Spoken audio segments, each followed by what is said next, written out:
A reading from the book of Genesis. Sodom and Gomorrah destroyed. The two angels arrived at Sodom in the evening, and Lot was sitting in the gateway of the city. When he saw them, he got up to meet them and bowed down with his face to the ground. "My lords," he said, "please turn aside to your servant's house. You can wash your feet and spend the night and then go on your way early in the morning." "No," they answered, "we will spend the night in the square."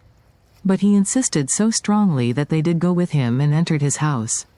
He prepared a meal for them, baking bread without yeast, and they ate. Before they had gone to bed, all the men from every part of the city of Sodom, both young and old, surrounded the house. They called to Lot, "Where are the men who came to you tonight? Bring them out to us so that we can have sex with them." Lot went outside to meet them and shut the door behind him. And said, "No, my friends. Don't do this wicked thing. Look, I have 2 daughters who have never slept with a man. Let me bring them out to you, and you can do what you like with them. But don't do anything to these men, for they have come under the protection of my roof." "Get out of our way," they replied. "This fellow came here as a foreigner, and now he wants to play the judge. We'll treat you worse than them." They kept bringing pressure on Lot and moved forward to break down the door. But the men inside reached out and pulled Lot back into the house and shut the door. Then they struck the men who were at the door of the house, young and old, with blindness so that they could not find the door. The 2 men said to Lot, "Do you have anyone else here, sons-in-law, sons or daughters, or anyone else in the city who belongs to you? Get them out of here. Because we are going to destroy this place. The outcry to the Lord against its people is so great that he has sent us to destroy it." So Lot went out and spoke to his sons-in-law, who were pledged to marry his daughters. He said, "Hurry and get out of this place, because the Lord is about to destroy the city." But his sons-in-law thought he was joking. With the coming of dawn, the angels urged Lot, saying, "Hurry. Take your wife and your 2 daughters who are here, or you will be swept away when the city is punished." When he hesitated, the men grasped his hand and the hands of his wife and of his 2 daughters and led them safely out of the city, for the Lord was merciful to them. As soon as they had brought them out, one of them said, "Flee for your lives. Don't look back, and don't stop anywhere in the plain. Flee to the mountains or you will be swept away." But Lot said to them, "No, my lords, please.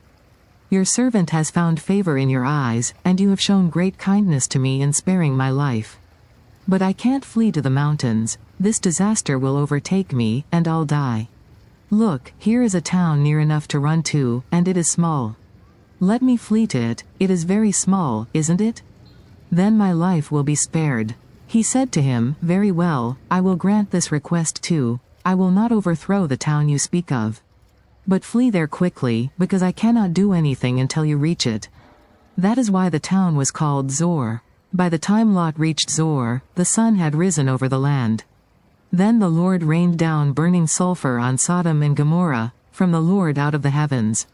Thus he overthrew those cities and the entire plain, destroying all those living in the cities, and also the vegetation in the land. But Lot's wife looked back, and she became a pillar of salt. Early the next morning Abraham got up and returned to the place where he had stood before the Lord. He looked down toward Sodom and Gomorrah, toward all the land of the plain, and he saw dense smoke rising from the land, like smoke from a furnace. So when God destroyed the cities of the plain, he remembered Abraham, and he brought Lot out of the catastrophe that overthrew the cities where Lot had lived. Lot and his daughters. Lot and his 2 daughters left Zor and settled in the mountains, for he was afraid to stay in Zor.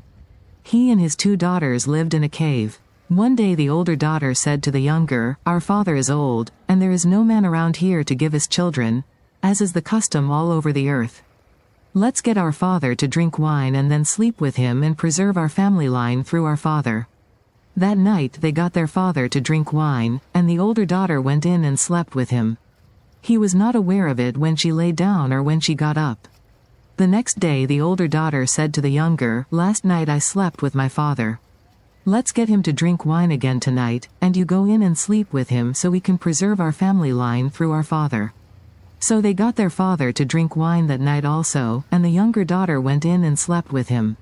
Again he was not aware of it when she lay down or when she got up. So both of Lot's daughters became pregnant by their father. The older daughter had a son, and she named him Moab, he is the father of the Moabites of today. The younger daughter also had a son, and she named him Ben-Ami, he is the father of the Ammonites of today. The word of the Lord.